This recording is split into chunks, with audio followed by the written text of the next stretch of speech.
correctly with the correct amount. D20 Radio, where gamers roll. www.d20radio.com.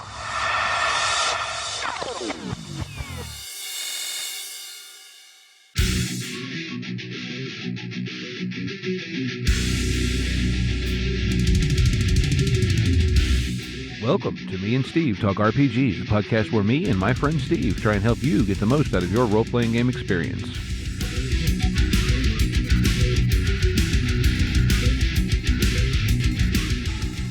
Welcome back to Me and Steve Talk RPGs, and what is up, Gamer Nation?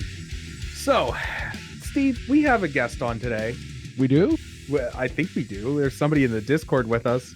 So, might as well make that guest talk about the podcast that they run here on the D20 network. Oh, hi. Hello. My name is not Steve, aka Sugi, but you guys are awesome. I love you. And I have a show that talks about Warhammer Kill Team called Squad Tactica. And it's a really laid back show where we talk a little bit about the hobby aspect. We talk a little bit about the competitive aspect, their strategy. We talk about lore. There's really all kinds of facets for people who have maybe been playing for a long time or maybe quit playing and want to get back in, or of course, the wonderful people who looked at the game and go, it's too expensive. And then we introduced them to Kill Team, which is a very small skirmish game. So maybe you need 5-10 models at the most. So the approachability factor is really high, but the fun factor is what really keeps people coming back because we just have a great community. It's super relaxed. A lot of really wonderful people in the Discord channel, and we just really like to nerd out about all kinds of fun stuff, especially WandaVision. We're having a big thrill on that. So, that's a thing too. Yeah. I've been listening to Squad Tactica. I really enjoy the show, and it's great to have you on the show, our show particularly. And we brought you on just because you're talking about minis and all of that fun stuff, but we really brought you on just to have a good laugh today and have a good chat. And we decided to bring you on and laugh at you for a little bit, but oh no. But anyways, so really the goal of today's episode is just to chat and have a good time. We haven't had a good relaxed podcast in a hot minute, so welcome to the show, Sugi. And all right, yeah, throw welcome. on that smooth jazz, like well, yeah, with metal intro, but yeah. Now this is the Sunday night version, the off night. It's kind of like yeah, Chick-fil-A. We're just taking a break. We're going home. Gonna rest our brains for a second. Let me just reach out to the band that made our intro and see if I can get them to do a smooth jazz version of that. So, speaking of WandaVision, that's a good show, huh? I will not spoil anything, but it's no. good. We're not going to spoil anything. Also, if you came here expecting RPG content, this one we'll have some, but this one's going to be kind of light on it. More rambling, less us talking about RPGs like we normally do. So, I'm enjoying WandaVision, and I'm enjoying it so much because my girlfriend, and this is just not to like put her on blast, but she doesn't like any of the things that I like. Like, she doesn't like Star Wars, she doesn't like the Marvel movies, none of it. Yeah, she is not. She likes her crime dramas and like sitcoms, and that's about it. Oh, I'm and anything on my TLC. anime glasses right now, like nani. I know, right? She likes anything on TLC and like all of her crime dramas and everything. But I sat down. I'm watching I'm watching episode 3 of WandaVision, and she's like, "What is this? This seems neat." I'm like, "Yeah, you can start here." And now I'm in this predicament where she keeps asking me these questions about the Marvel universe, and I'm like, there's movies that we could watch that would explain this all, right? And she's like, "I don't want to watch them." I'm like, "What?" Yeah. See, I haven't started WandaVision yet, largely because I'm in the midst of a Star Wars binge. Yeah, we'll get to that in a minute. Which part of my soul hurts because of that statement? That's a tough one. I'm proud of you as a Star Wars nerd, but as a Marvel geek, I'm Disappointed. confused. And yeah, this is like, it's like that time where your friend tells you that there's like a 2-for-1 at the Chick-fil-A, and you're like, what? You can buy one meal and get another one free? And they're like, yeah, where? On Sundays. And you realize you just got had, and you're like, that's the conundrum I'm in right now. Like, well, Yeah. okay. But so we're working our way through WandaVision, me and her, and it's hilarious because every now and again something will happen and she'll go, "Who's that?" So then we have to pause because I can't, can't be rude, can't talk during the show. But I have to pause and be like, all right, look, there's a whole movie that would explain who this person is, but you won't watch it. So here's my abridged version. Hmm. So I've seen some of the Marvel stuff. I saw, oh, my brain's the one where everybody dissolves, the Avengers Justice Endgame. League? Oh, No, whoops. Endgame.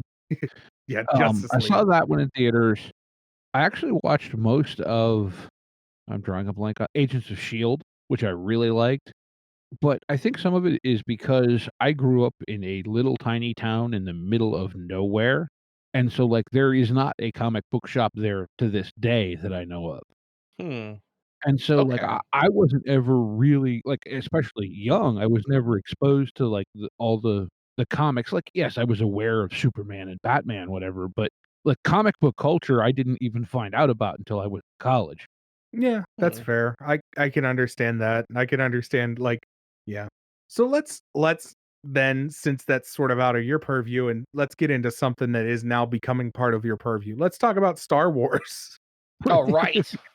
and the nightmare that you're going through right now.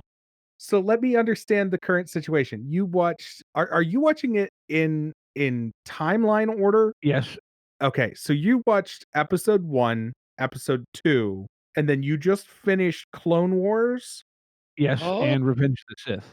and Revenge of the Sith. Oh. So I'm doing that's this at work, by the way, so it's on the phone and I'm listening to it. I'm not watching as intently as I would if I was sitting at home, but I don't have time for that. Hmm. it's still consuming it in a way. Season 7 matters. Yeah, Clone I Wars don't is good. They throw a Season lot of stuff 5, into I that thought, was season. where it really turned. Yep, that was right before Netflix got their hands on it. Mhm. Season 5 felt like it really took a grittier turn to me, especially the Slaver arc and the one that butts up against it, not involving Dathomir, but, Correct me if I'm wrong, and this could just be because I was a kid at that time. Wasn't season 5 the season where they switched from Cartoon Network to Adult Swim at that point? Like, they actually started showing it at the later time slot because they wanted to go in a darker direction? Somebody? Nobody? I That's a really good question. I know they were intending to go darker, and then it got canceled, and then Netflix picked up season 6, so it's probable. Yeah. I don't remember seeing it debut on Adult Swim, though. I always thought it was on Cartoon Network. It was in that weird, like, 5 PM slot that, like, butted Yeah, up it's right against it was the the literal last yeah. let me just take a look here. But yeah, season 5 was really good. It definitely opened up a lot of, like, universe points and character Mhm. arcs, which I thought was really nice, and they kind of rubber band back to that in season 7, I thought, when Disney kinda wrapped it I don't know. The last couple seasons were just such a great experience, especially if you had come from, like, only seeing the movies, and it's kind of a disappointment, and then you watch all of Clone Wars up to that point, you're like, you know what? Anakin's not such a poor character, and obviously Obi-Wan is such a massively underwhelmingly underrated film character because the TV show just like makes him to be so much more interesting. yeah, the one gripe, if you will, that I have is that it felt to me like the Anakin in the Clone Wars series is, say, 3 to 5 years older than the Anakin in Revenge of the Sith or yeah, Revenge of the Sith. Uh, speaks to better writers. You know, I'm not saying that Sith was bad, but, like, it how do I wanna say this? For a film library that Lucas was working on for, what, 35 years at that point? 30 years? Yeah, something along those lines. I If mean, if yeah. that's your capstone, what the hell? Well, yeah, there's a lot of stuff that went on behind the scenes of Star Wars that could be an entire series in and of itself of the behind the scenes at Lucasfilm and the in between years before Phantom and all of the stuff that led up to him being sole creative on Phantom and those 3 movies cuz that's a that's a thing that people don't realize is that like the original trilogy, he was not the sole creative on that. People had say, and he didn't have an ego twice the size of the planet that you could actually get say in on that. Well, that's fair, I suppose. I mean, like, but it just felt like, okay, Phantom and Clones both kind of have a real I don't know, they just feel very different than Sith, and Sith, like, even Anakin's turn, although you know it's coming because we all well, I assume at this point pretty much most of at least the gaming universe knows the arcing story of Star Wars, at least in the simplest form. Steve, I can't believe you've spoiled the point of I can't believe you've spoiled that for Star Wars. No. Um like, yeah, people it's coming. When they said Anakin, everybody was like, "Oh, oh, there it okay." Like when you met him as a kid, you're like, "Well, that's Darth Vader." Yeah, and, like, there were points in Clone Wars where you did see them foreshadowing the turn, but, like, the turn in Revenge just felt overly fast and forced to me. Yeah. Well, and that was again trying to hurry up and slam something that probably should have been a more developed thing into a movie. Like he really that it Revenge of the Sith always feels rushed to me. And I like Revenge of the Sith. I know that might be a little bit of like blasphemy, but I enjoy that movie. All right, I'm gonna disconnect from this call real fast. Yeah, yeah. I didn't say it's better than I didn't say it's better than the original trilogy. I just think Revenge of the Sith is entertaining. Like, to turn on and sit down, That's fair. I think It is Revenge fun of to the watch Sith is Jedi get shot. well, it's fun to watch Jedi get shot, it's fun to watch all of the pretty terrible lightsaber fighting that happens in that movie. Yoda and Palpatine, I thought was good.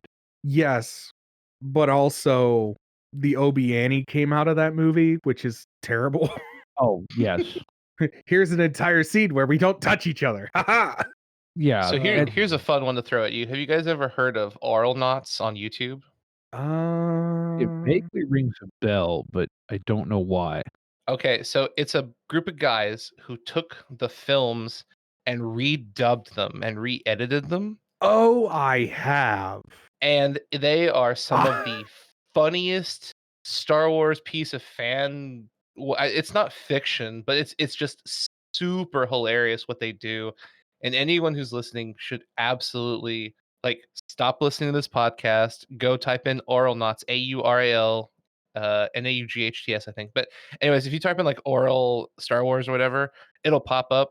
It I'll is it's so good. I have quoted that to my friends a couple times. I will quote the "What of our bargain? Yeah, yeah, yeah, You yeah. promised me flesh." It's baby time. Doo, doo, doo. Oh Okay, man. just We because this connects with my brain, have either of you ever read the webcomic DM of the Rings? I have read some of that. Oh my Okay. goodness, It this just is great. reminds me of something in that vein, that's all. Yeah, Yeah. back in the day, I read that. It's been a Oh, minute. I haven't checked it out in quite a while, but I remember reading through it and just going, "Yep, I yep." haven't checked that out since webcomics were a thing. And we made him eat base.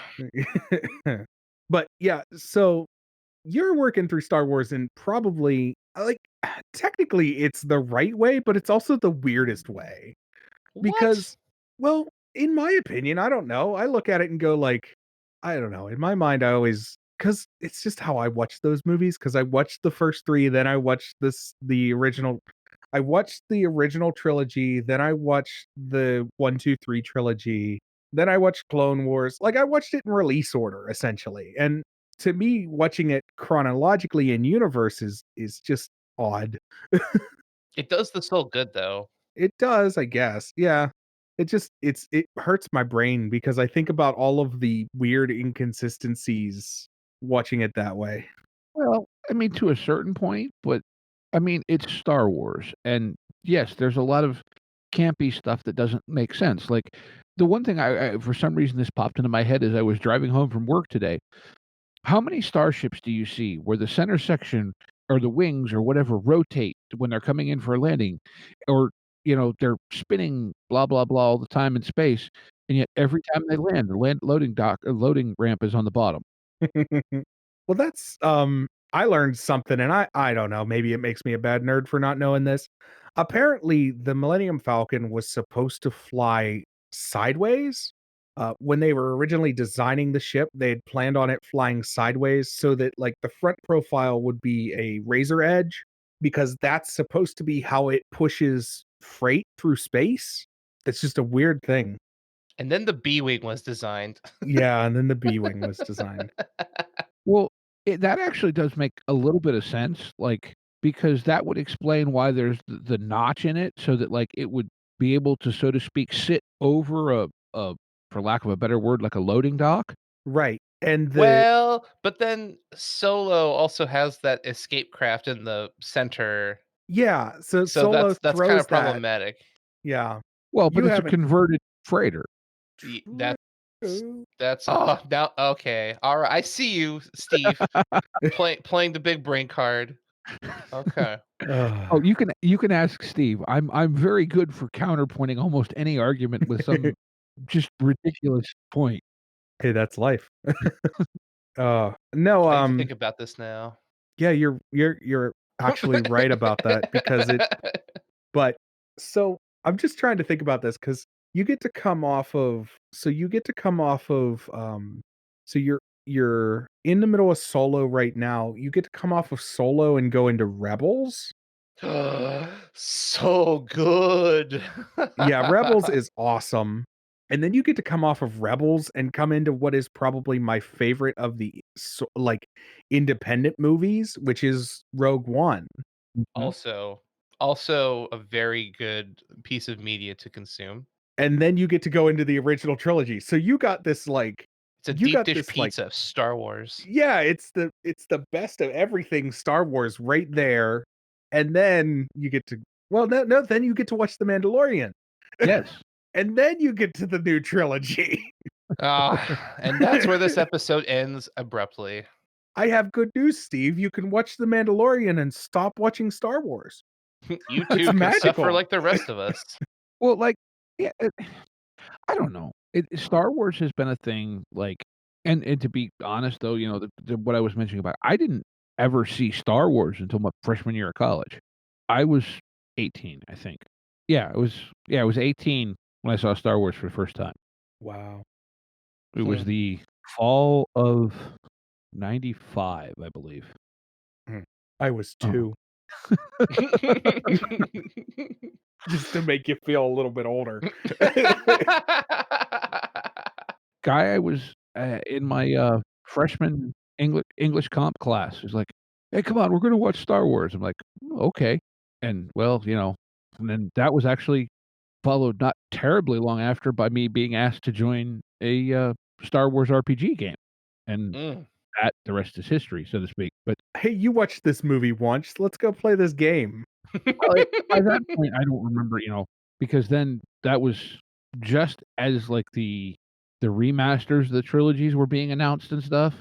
So, like, it was not that it went away, but it was, kind of resurgent at that point. Right. But yeah, so yeah, well, then and they gave me the Wookiee, so I just sat there and made bear noises. I just I can't imagine, and I don't mean like us 3 playing Star Wars would be hilarious. Like, can we just acknowledge that? I'm pretty sure, Sugi, you would probably play a Yoda-esque figure. Steve, you're playing the Wookiee, and if I'm playing, I have the most backwards, like I'm probably playing some terrible, like, bounty hunter that just is awful at his job because that's the kind of characters that I play. Yeah, well, Like, to give you some background, Steve has a habit of making characters that are incredibly entertaining, but are probably better as an NPC. or or incredibly entertaining, but terrible at what their stated goal is. Um, Hmm. I made a I made a Corp in Cyberpunk once that wanted to be a solo, but he was really bad at being a solo. That we had fun with that though. Yeah, That was that was a good one shot. the actual solo was well, he had this like kind of My Little Pony obsession, except he made his own out of plastique. Well, Yeah, that was a good time. And so to tell you kind of what happens here, right? He's been doing this on and off the whole session, right? So they're staking out this thing, right? They're up on top of this building watching this thing happen in the alley. And so I figure at worst, in my head, they were going to follow the people after they saw them do the thing in the alley. Or I figured at worst, maybe shoot at them and mhm. then follow them. What do? He chucks the pony over the building and then goes full auto on it. Ha! And we're talking about a whole kilo of plastic-sized pony. A k a kilo of plastic explosives. Have fun. Oh, man. That was also the same night we almost got our other character killed because he was in front of the van. Yeah. So, yeah, but yeah, well, a Wookiee, I don't know. I keep looking at things and I'm going, "Oh, this person's" like, I love Hondo. Hondo cracks me up. Yeah. That kinda half Cajun, half French, half Italian accent, Just you wait know? until Rebels. That's all I'm gonna say about that. I'm But, just excited to see when you actually get to Rebels because I love that show so much. It's it's so good. I oh my gosh, there's just so much in that show, and it's so well done. like, I think, though, that's kind of the thing that I find so fascinating about the Star Wars universe as a gaming setting too, though, is that, like, it's so massive and there's so much to explore, and yet, kind of like Eberron, a lot of it is incredibly vague and leaves so much up to the interpretation of the people playing it in the moment. Mhm. You know, unlike I mean, you can say that, yeah, you can do whatever you want in any setting, and you can, but, like, Forgotten Realms just feels look, and there are people who are probably gonna start screaming at, their phones or whatever, but it's boring to me. I could understand that.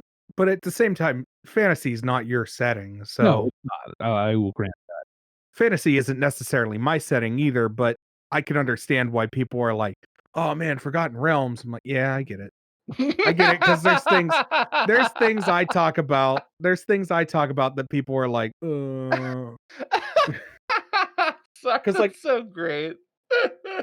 How about you, Sugi? I know you actually do get into RPGs quite a bit despite the fact that, your podcasting is minis and wargaming. I know. I've thought about doing some RPG stuff because I do enjoy it. We play, my friends and I have a weekly Star Wars role playing game, and that has been an absolute blast because this is their first role playing game ever. And it's really, really fun because everyone is a Star Wars fan. So it's easy to bring them into that universe. But seeing them explore and learn and understand the aspect of like imagination, creative thinking, trying to break the game, and it's super refreshing. And even going to like conventions or playing with friends of mine that do like D&D, or oh, I'm so excited for the new Avatar Last Airbender book that's coming out next year, 2022. And then they're remaking the Lord of the Rings role playing game. I'm just like, I'm totally getting that book. I'm like, all right, I'm a hobbit. I'm a hobbit. Did you back it? I so I've kind of been burned on Kickstarters before, so I generally wait until it's live with an actual MSRP. Not saying that's going to happen, but I Mhm. would rather know for a fact that it is available and I'll pay for it as opposed to here's my money and oh, wait, I don't have anything. They took my money. Yeah, that's fair. I know that publisher, one of the things they do that's really cool is if you're interested in any of their other games, you can tack them on and with, like, no additional shipping. Like, 'cause, Yeah.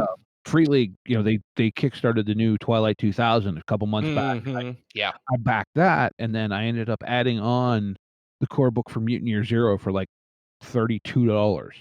I might back it. I have to see when the backing time ends because I'm not entirely sure. But like whenever it comes out, one way or the other, I'm going to get it because A, Lord of the Rings is one of my favorite franchises of all time, and B, who doesn't want to play as a Gandalf? I mean, how did I miss the Avatar: The Last Airbender officially licensed game by Magpie? I don't know. That was I like posted it on our Discord. Did I you? squealed. Yes. I think he did. It was everywhere. I'm like, Because like I love Avatar, but the world of Legend of Korra is way more interesting, in my opinion. yeah. I told whoever DMs it I'm gonna play as Boomerang. They Oh, the team because what Mendez Hodes is on that. Daniel Kwan. wow. That book is Yeah, gonna I'm be down for that. hot. Yeah. I'm down for that. We That's should next year. We should do an Avatar Let's Play. Yeah. go for it. I don't care. You want to run it? Go for it. Okay. All right. Everyone is blind. Go. Everyone is blind, Everyone and is we're tough. and we're all earthbenders, and we're all snarky. We all tell everybody the truth at all times. That's it. It's my favorite. Anytime she's on screen, you know somebody's about to hear something that they didn't want to hear. Get that aloe vera ready for these burns because it's coming. See, okay, I only ask, give me enough warning so I can actually watch the show, so I have some clue. You got a year, Steve. You got a year. you have a year, yeah. Ample time. Um, You don't have to watch Korra. You do have to watch Avatar. Like that's the core of most all Avatar fans. Like Korra's a thing. It's not my favorite. It's not the worst thing I've ever seen, but like you have to watch Avatar. Like that's I think my big thing with Korra is I'm a sucker for take X and age it. And so they took the setting of Avatar and aged it, and I love that. However, I agree with the people that are like Korra, but that setting to me seems really fascinating more than the actual story itself. yeah, the universe, the technology and things they have are great. There's I had some character problems. I'm not gonna say what it is because it kind of spoils things. But my most hilarious revelation was when someone posted a meme and they're like, "Okay, so the characters Legend of Korra have biplanes, trains, cars, but not guns." I was like, Yeah. oh dear," because of course that would be age appropriate for that technological period. And I was like, "Oh no, this changes everything. Why aren't there guns?" Well, What? yeah. Just make some guns. Did, I don't know, I know Steve's watched it. Did you, watch, A&E series Into the Badlands at all, Suki? No, no, I'm not. It's different. I That's the best way I can explain it. It's think kind of a steampunk antebellum post-apocalyptic. Kung fu Okay. movie. Oh, Yes. there's the kicker right there. You can't leave out the kung fu movie part. It's very important that gets added into that Yeah. But it's because got a very steampunky kind of antebellum South vibe to it, but it is very much post-apocalyptic, and there is, like you said, there's the kung fu movie element to it too. it's so weird. It's great. It's it's a game that I'd love to play that I don't know ever get actually licensed. Like I'm gonna end up running it myself out of probably Genesis because That's a great system to do it in. Or yeah, Cortex. yeah. Yeah, Cortex maybe. Ooh, Cortex. I've been eyeballing Cortex for a little bit now because that seems really cool. I bought it. I love it. I'm still learning the gist of it, but it's a really robust system. I like it. I like both Genesis and Cortex. They fill different voids, but oh my gosh, it's Yeah. neat. Now, is Cortex as cinematic as Genesis? That's an excellent question. I feel like it depends on the DM. So I'm gonna say some things about Cortex, and I don't know everything about it. I've only read through the rulebook once, and I played it a couple times. So the premise, from what I've gathered, is when you're building the characters, it's very character driven based on the parameter set. So Cortex uses traits. So the idea is the DM is going to set these prime traits, and a majority of them, if not all of them, are going to be relevant in a given situation. So for example, like they use something called relationships. So it's like, my relationship with Steve is different than my relationship with Steve, and Steve don't like Steve, but they like me. So whenever we do something, I know it's funny, but jokes aside, it's relevant because there's always going to be a role like, well, how would this affect my relationship with this Steve or this other person, because it's all, based on that. And then of course there'd be maybe abilities or powers attached as a prime trait. So it's like, I'm going to use my super strength to save Steve, and that will bolster our relationship, and so on and so forth. So in a Genesis game, you have all of your statistics, and when you make a check, it's based around those statistics. So say, I'm going to try to sneak around. So you're going to do, what is that? Cunning? No, that's brawn, agility, whatever. So you check your like main 6 stats versus your ability, and then you do the die pool building. Whereas in Cortex, you don't really worry about which stat is relevant to which stat. It's just, hey, whenever you do something, it's going to be relational with a person, and it's going to use one of the superpowers you have, and then it's going to use either like a mental, physical, or spiritual aspect. So it's different, but it can be very exciting and very world warping, kind of like Genesis can be at times. But I think Genesis is better at that more narrative, more sensationalist style of execution in a role playing game, where Cortex is much more player relative and much more intimate in terms of like everything that happens kind of revolves around everyone in the party, and you kind of build a positive or negative experience from what you choose to do. Okay, so it focuses more on character relationships than perhaps interaction with the environment. Would that be fair? Yeah, it can. I think for a majority of the time it does. So like one of the core rulebook examples to like kind of get your feet wet is there's a scenario called Hammerheads, and it's actually free, so you can check it out on the website, whatever cortex.com or whatever. If you look it up, it's on, just Google it. And they didn't pay me to say any of this. But what's really cool is the Hammerheads is basically a love letter to Thunderbirds, the old marionette TV show, without being sued for, stealing the copyright infringement. But the whole premise is your group of players are built around going to different disaster areas and saving people, and you have all these tools. And so when you build your characters, you are usually ex military or ex rescue service or whatever, and so you're this cream of the crop crew. And so the DM goes, okay, there's a hurricane in this fake place. You and your crew are going to go save these people from the damage and go. And so like it's really cool because that is very relational, because you have like your tech guy and then your weather guy and then your strong man, your firefighter, so on and so forth. And so you're really working together to save these people because that's the scenario that's presented to you. Whereas in Genesis, it's probably going to be a lot more of a long form experience, as opposed to like Cortex is like get in, get out. It's a one off. Genesis could be, 3 or 4 sessions where, you're saving people, and then you're finding something, and then maybe there's actually like a villain, and you're like, oh, we have to thwart the villain. Where Cortex is just, here's your team, here's some gear, go save these people, come home, and then that's it, you're done. That seems actually really nice. Yeah, I like systems that encourage character reaction or character interaction, and that sounds like it really is aimed towards character interaction. Hmm. Really aimed towards getting your players to interact with not just the environment but each other, which can sometimes be a struggle. I'm not gonna lie. I've had issues with characters like I find it with new players especially, where they don't want to interact, like, they're afraid to interact in character with each other, essentially. Like, they're not afraid to role play with an NPC, Hmm.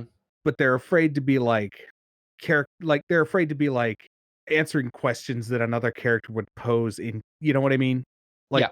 I know I'm struggling to find my words right No, now. the inner character role play, like between yeah, like you said, between PCs. Yeah. No, yeah, I think you're right. I think especially new players and or people who've just never been exposed to that type of gaming, they kind of take a weird look at that. And I think that's something that perhaps like Critical Role has really brought to the forefront because they do a lot of that. Yeah.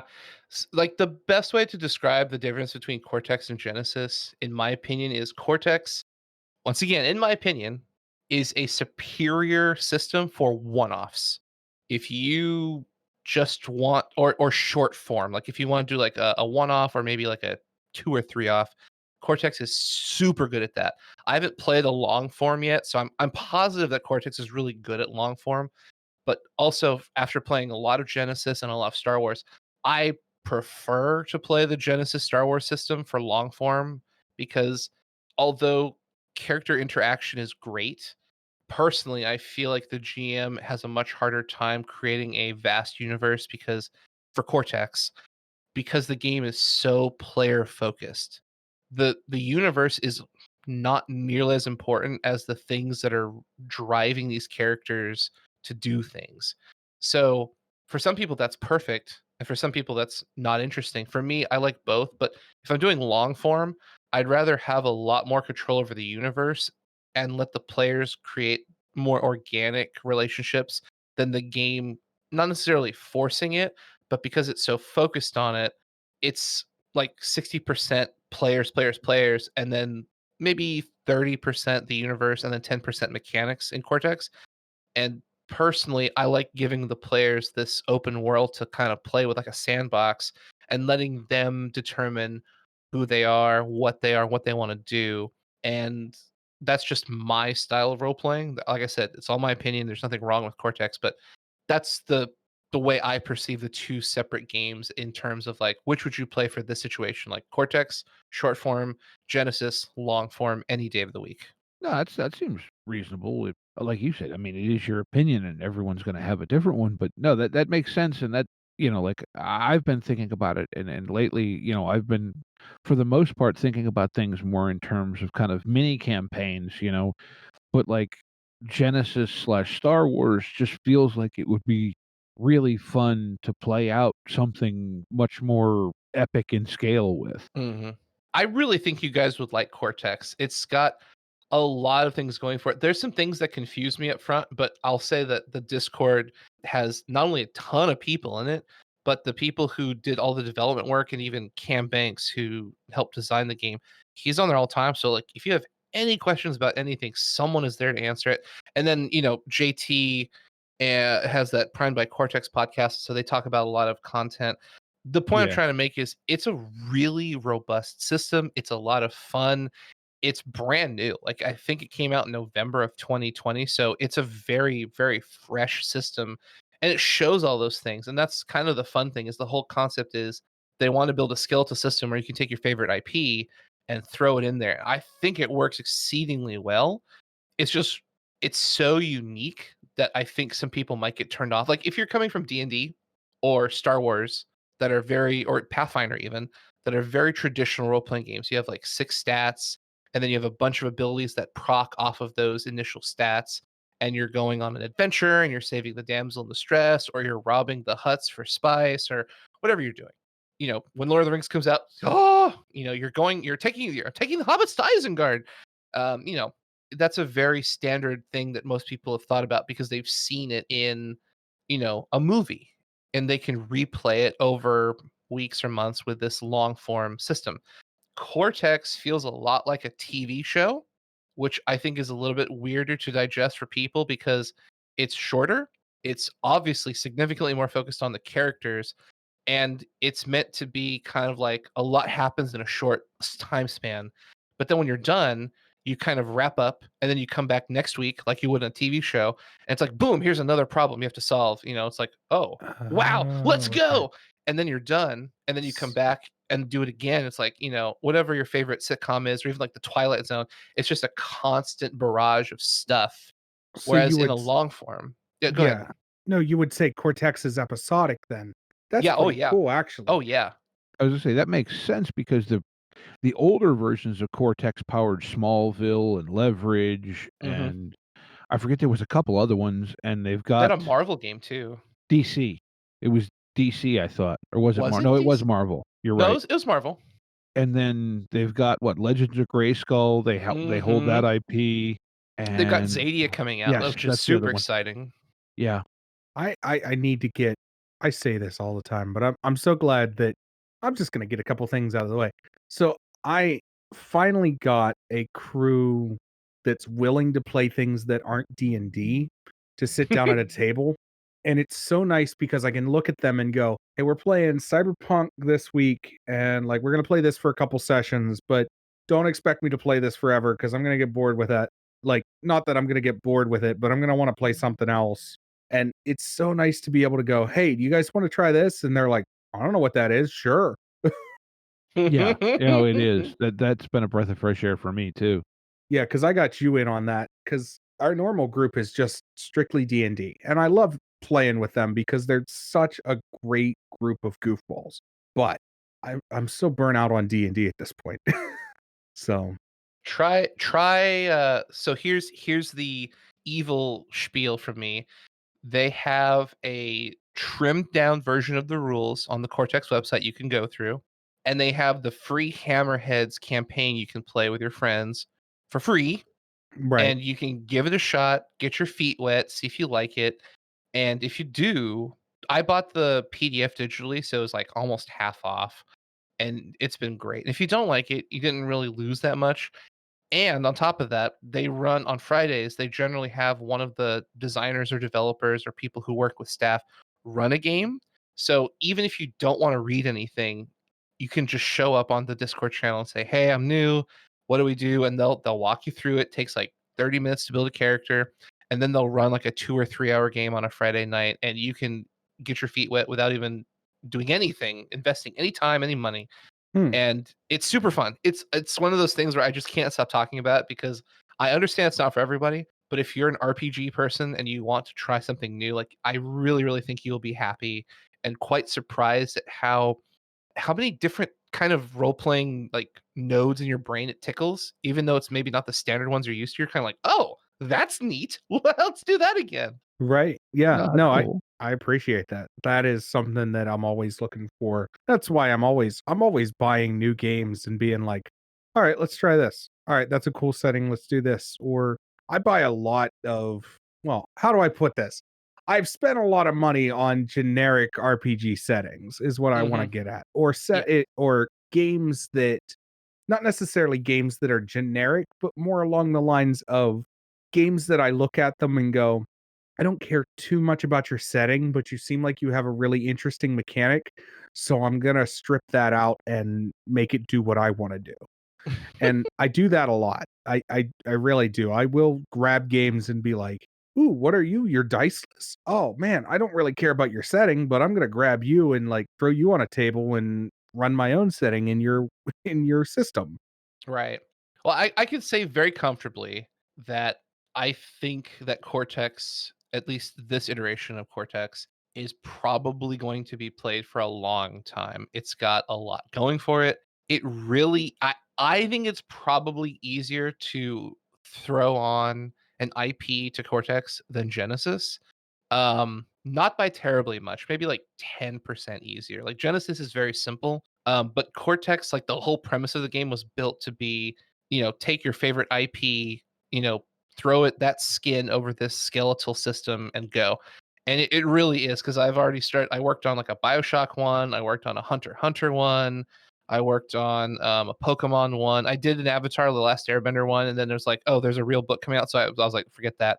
But I mean, it's not terribly hard to take what they have and just change some names, and it's like boom, you're in this, whatever universe you want to be in, TV show, a movie, an anime, a comic book, and it's almost cathartic to kind of sit at home, listen to some music, and go, what IP do I want to explore tonight? Once again, like Genesis is not difficult either. I think Cortex is a little bit simpler. That's That's fair. I fair. mean, I think well, it sounds though like where Genesis Cortex is as you said more character focused, where I think Genesis is a little more setting focused in a Yes, strange that's a way. great way to put it. Yes, I agree. Like from everything I've heard, be it listening to the Forge or going through the book, what I've had a chance to so far, Genesis is really designed for you to create a setting and maybe not as easily adapt an IP so much as I've got this weird idea. Here's some tools to build it. Mhm. Agreed. But that's kind of the thing that makes it so fun is that if you come from Genesis and you learn the nuances of Cortex, It's not terribly different. It's just your mindset it's like the way you come at the universe you're creating has to shift just a smidgen. Mhm. And for me, it took a moment because I'm so used to having complete control over my universe. And Cortex doesn't care about that as much. It cares much more about what the players are driven to do. And so it was like, wait, I don't get it. And after talking to some people and like talking to JT and asking questions, eventually it clicked. And I'm like, oh, it like you said, it's a very episodic style of game. So I always look at my Star Wars role playing, D&D whatever from like a macro version of like, here's like the starting point, here's like the potential ending point, and then here's a bunch of little dots we might go through, and then of course you have to anticipate like the players are probably going to, change their minds or diverge or come up with some wild and crazy new thing you didn't expect. It's like, oh, well, we have to adapt for that. Whereas Cortex, it's a little bit harder to do that. For example, with the Hammerheads, the not Thunderbirds game, when your team has been assembled and you guys are going to fight a forest fire, it's extremely difficult for a player to go, I'm going to go loot the bodies, or I think I'm going to go over that direction and see what happens. Like, you're kind of driven by the story already, where you're meant to be saving people and putting out this fire and doing your job. So diverging from your character or the terrible thing that's happening in front of you doesn't have any reward, and most players will be like, what are you doing? Get back. We need you. You're the firefighter. Like, you're supposed to help show us what to do. Mhm. But in like Genesis or D&D, that's totally acceptable to just like go off on your own and be like, well, I just feel like doing something new and we'll see what happens. So I guess that's kind of the more interesting thing is like if you're one of those players who wants to kind of go off the rails and improvise, you can, but there's not as much payout and there's not really anything driving you to do that because like once again in the firefighter in the forest fire scene, why would you do that? How does that matter? And what on earth are you doing? Like, get back here and save these people. Like that guy is about to, die. Go save him. Don't go gallivanting around trying to like pick people's pockets. Stop. No, I get what, yeah, it's a different focus of game. I think that's the thing I think a lot of people don't get is that different games and different systems, it's not it's not Lord of the Rings in a postmodern setting. There's different games, be it mechanically and story-wise, emphasize different things.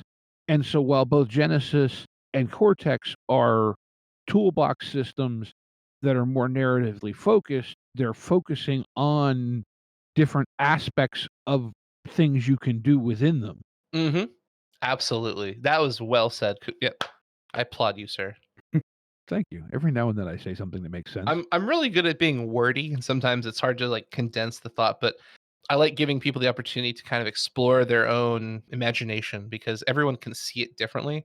But Cortex is like that special experience you don't see very often, but that one time you play it, you're like, I'm hooked. I want to do this. Maybe not every day, maybe not weekly, but I want to do this multiple times in a year. And that's the best part is like it's really fun and refreshing every time I get to play with someone.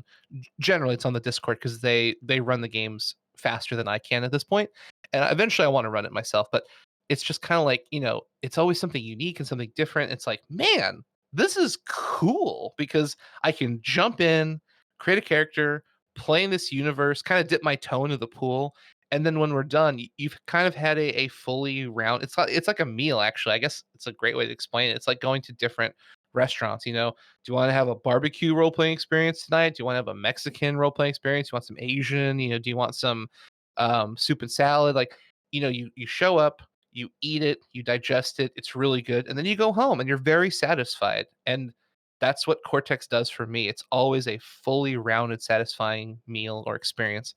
And like I have never experienced that with D&D or Genesis or Star Wars. Like I've never shown up and played like one game and been like, that was great. Even like at a convention with a one-off. It's usually like, there's more things I want to explore, more things I want to do, or there's just kind of more I want to do. And it's not always completely satisfying. But Cortex is like, hey man, we got you covered in the satisfaction department. I'm like, yes. Cool, cool. It sounds too like it might be a great game to have for like so to speak, you have like a secondary campaign that you play when, say, a couple people can't make it, and because it's so episodic, Ooh. you can just kind of pick it up and drop it, and so, Bob and Sam can't make it this week, the rest of you play it, and then next month, Joe and Sarah can't make it, so you play Cortex and you do an episode of this other thing, and their characters just aren't there that episode. That is brilliant. Yeah. It's a palate cleanser. You're right. Yeah. It's that green ice cream you get at the Asian restaurants in between. Oh man, I want some green ice cream so bad now. You know what I'm talking about, right? Yeah, Okay. I know what you're talking about. I love green ice cream in a little bitty bowl with a little bitty spoon. It's always fresh and cold and tasty. I highly recommend trying it. It's delightful. It's so good. Green tea ice cream is a thing. Okay, green tea ice cream. Okay. Yes. Yes. So, So much for not talking about role playing games. no, I that's fine. Keeps us on point, or it keeps us on brand. Well, that was yeah, I steered us that direction. It actually keeps us on it keeps us more on brand than you'd believe, because we say we're not going to talk about a lot of role-playing games today, and then we spend 20 minutes talking about Cortex. Like, because that is exactly what happens with us, is that we're going to talk about this topic. Okay, I'm lost. Where are we? Where did we go? How did we end up here? Speaking of how did we end up here, Yes. I think it's that time. Oh, game of the week? Game of the week. Woohoo! Doo-doo-doo. Game of the week. Game of the week. All right, who wants to go first? Do you have something picked out yet, Sugi, or would you I'll like let you guys go first. As I mash you can hear my keyboard. I have something I've been sitting on that I've been gonna use for a while, if you want me to go, Steve. Yeah, go for it. This is a game, and it's actually, from John Wick, and it's called Wield. Is that the guy that kills people because he's mad about his dog? Same spelling. Oh, okay. Actually, John Wick Presents, and obviously John Wick is one of the authors, and he's written God knows how many different games. But in any case, this game is called Wield, and surprisingly enough, coming from me, this is a fantasy game, but it is a fantasy role-playing game where you play an ancient, powerful weapon, and the heroes who wield you are disposable hit points. Oh, that sounds awesome. Basically, you're playing a magic weapon, and you get to run through wielders. Nice. Now it doesn't give a lot of information as to game system or whatever. It's a 95-page PDF. It's $6 for the PDF on drive-through. Like I said, written by John Wick and Gillian Fraser, looks like. Gillian Fraser? I don't know how they pronounce it. But yeah, 95 pages, black and white, character sheets for both weapons and wielders. Says it has over 100 powers that as a weapon you can, bestow to your wielders. It and it ties in with a weird idea that I've had in my head for like a D&D one shot for a while, that where I want to sit people down and, okay, make a character. Now, you're also gonna make a sentient magic weapon. And so after everyone has made the sentient magic weapon, okay, pass the magic weapon sheet to the person to your left. And so we play the Ooh. game with everyone playing their neighbor's weapon in addition to their character. That sounds really cool. I've seen Wield. I just never really looked too much at it, but that sounds pretty awesome. Uh, so I think I'll go next because I have a sort of weird bundle of games, but they're on sale right now. Hopefully they're still on sale when you hear this episode. So my bundle of games is the 2400 series, 2400. It's a series of what they are calling super slim lo-fi sci-fi RPGs. I've seen them throwing around drive-through. Their artwork's super cool, and when I saw their very light, just lo-fi, the term they used was lo-fi, which yeah, I like that term. That's a term that I can get behind. Just sort of a cool, gringy, like quick, dirty RPG. It seems really fun. The bundle comes with a bunch of different expansions that you can play with, just different ideas. It runs off the 24xdx SRD system, where you can play it system agnostic with random tables for sci-fi scenarios. It seems like a really cool, really fun game. Just something I'm going to have to try and get on a table at some point. So like it comes with 2400 alt, Cosmic Highway, Emergency Rules, EOS, Exiles, Inner System Blues, Orbital Decay, Project Icarus, like just a ton of stuff that's coming in this bundle. And as of right now, it's $6. Yeah, I'd say this looks like kind of very pulp sci-fi. Yeah, right? Like Alt looks really cool because the art is like an ape man with a bunch of cyber tech strapped to him in a like a spacesuit. And just what I originally clicked on was emergency rules because that looked like weird and sort of paranoia-ish. And this looks like a really interesting system. And I'm definitely, when we finish recording the podcast, this is gonna come home with me. So what do you got, Sugi? All right, so I want to clarify, make sure I'm on the same page because sometimes I don't do that thing. Am I talking about a game I want to purchase or a game I'm playing and want to tell people that they should go buy? Yes. Oh, Yeah. ooh, Yeah, hmm. it's a game that like Oh, 9 ah, times out of 10, the games that we talk about on Game of the Week, we haven't touched. oh. More just like, hey, here's this neat thing that like maybe you played it years ago and haven't touched it in a long time and you'd like to, or it's this weird thing that you've Falls within your sensibilities and you I wanna try know playing. so many games. Okay, well the one thing I've been eyeballing for a hot moment is if you've ever heard of the board game called Root, which is a marvelous board game, and has the cutest little meeples. It's these. Do you guys know what that game is? yes. Yeah, I've played Root. Okay, so did you see that there's the new expansion that was announced on Kickstarter? I'm like, The Underground or something, I think? yeah, it's so I've cute. heard about it. So I'm eyeballing that because I love Root. I love everything that company's done. Also, they have an RPG coming out, so it's just like, can they do no wrong? That's from Magpie as well. Yep. Yeah. That looks really Yeah. fun. They are the pre-Anakin of the board game world for me. They are the chosen one. They Well, I can don't do no think they wrong. didn't do the board game though, did they? That's somebody else. I know No, they did the no, it's RPG. it's somebody else. Like whoever's designing this universe is just great. The roots, it's all beautiful. I love it so much. So that's my sales pitch of things you should go check out and buy. A game you should definitely play because it's good for the soul and will make you laugh is Cosmic Encounter. I have happily finally purchased my own copy like a month and a half ago after bumming off of everybody else I know who owns that game. And now I'm playing with my friends, and it's been marvelous because the diplomacy has been horrendously fun. And if you just want pure chaos and absolute laughter for a mere 60-ish dollars, depending on MSRP and where you're getting it from, you two can have an infinite amount of good time feels as you screw over your friends and do terrible things as the healer. And that's all I'm going to say about that. But oh, that game's so much Oh, fun. I've played a lot of Cosmic Encounter. I had to look it up. I'm like, "Wait, Cosmic Encounter, that sounds it's this game." Yeah, Oh played yeah, a lot of yep, that. uh-huh, Yep. yep. It's a So much, board so game. much Yeah, fun. it's great. Ah, okay. Now it's coming up. Yeah, I played a lot of Cosmic Encounter because my friends were always obsessed with like, oh, they always like those screw each other over, lie to each other games.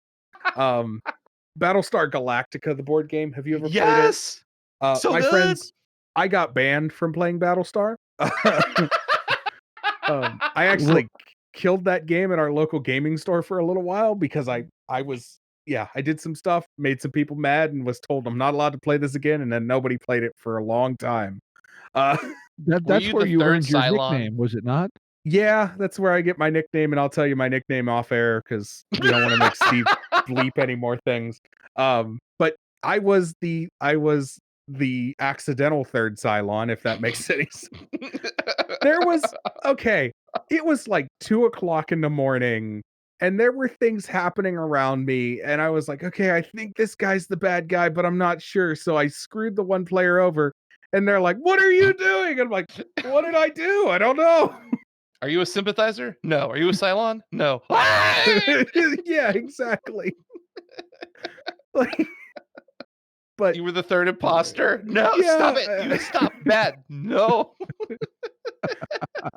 but we played a ton of that. We played Sheriff of Nottingham, and yeah, we've played Cosmic Oh, Encounter, and such a those are good just game. great games. Sheriff is great. I love that. I love like it's the game that teaches kids how bribery works.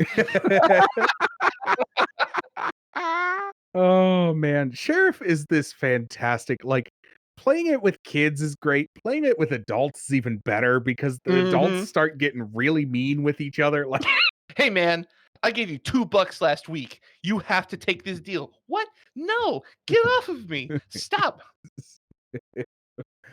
oh man, I love those games. But well, we want to thank you for coming on to our podcast. It has been an absolute blast, Yes, it and has. we will definitely have you back on in the future to talk about something in particular. Maybe not such a rambling episode, but probably probably have you on to talk about some minis because we do need to talk about minis at some point about painting and games and all of that. But um It's been a blast. I mean, like I'm totally fine with coming on, just having a Seinfeld episode. Nothing happens. We all laugh. Somebody gets dumped. It's all good, man. Like it's a good time. but I can Wh- do my Kramer impression, and just like stumble around like, oh, hey man, that's my job. Jerry. Stop that. Oh, never mind. That's- I'll be not Kramer. have you ever heard me talk? I stumble through my words enough. That's my job. I'll just make airline jokes. What's up with airlines? What's up with board games? I don't get it. I feel bad because that makes Steve Costanza. Hey man, he's popular right now. That's a good thing. It either makes him Costanza or it makes him what is her He could be Newman. Elaine. Newman's he cool. could be Newman. He could be Elaine. Newman. Bro, Newman got a job working at Jurassic Park. There is no shame in being a Newman.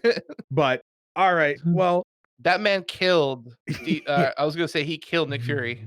yeah, he's- Actually, on the Seinfeld, did you see the Criminal Minds episode where Jason Alexander plays the bad guy? No, that sounds amazing. I want to say it's one of the earlier I episodes. want to but say I'm- yes because I again goes back to she's obsessed with Criminal Minds and all of those cop drama shows. So I've seen every episode of that at this point in my life. Mhm. But yeah, I have a terrible challenge for anyone who's listening before we get on out of here. I want someone to develop a Seinfeld role playing game. oh man, You know what? I think there actually is one somewhere. Seriously? What do you do? nothing. You this has live been in New talked about York. on a Discord that I frequent. Oh my goodness, that would be super fun. You just don't do anything, but you have to like play it out. There's a one pager. Yeah, I just found that. Oh no. There's a Troika adaptation. There is an RPG about Frasier, which is I'm Oh. sorry, that's way more interesting than Seinfeld Ooh. to me. Yeah, I agree with that. I'm okay with this. But Yeah, yeah, there's so Troikafeld. all right, before we get too far into this, we're trying to end this. We want to thank everybody who came out today. We want to thank you for listening to the podcast. Thank you, Sugi, for coming on. Oh, thank you for having me. It was great. We do want to be kind to one another and get out there and play some RPGs. Or Have not. a good time, y'all.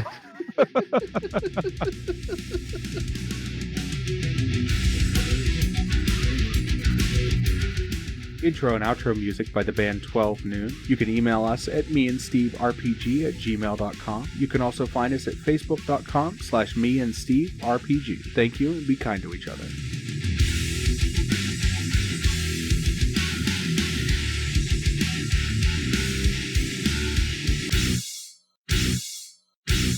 How much for the cigar? Cigar, $20, dog. You gotta go down the street to the store and buy that. Oh, that was wonderful. I didn't think that someone came up with a Seinfeld thing. That was great. I want to play Costanza. That would be fun. Oh man, Seinfeld RPG. I gotta know, like that. I gotta know. Now I feel very fancy. Thank you, Robot Man. What podcast are we talking about this week? That's a good question. How about the Chick-fil-A podcast on Sundays? We're protesting the fact that there's a horrible lack of Chick-fil-A on Sundays, and my gullet needs more Sunday Chick-fil-A. I think you killed him. I think you've killed him. I'm probably the up version of oh man. There, I broke it. Oh. Anyways, let's roll that back.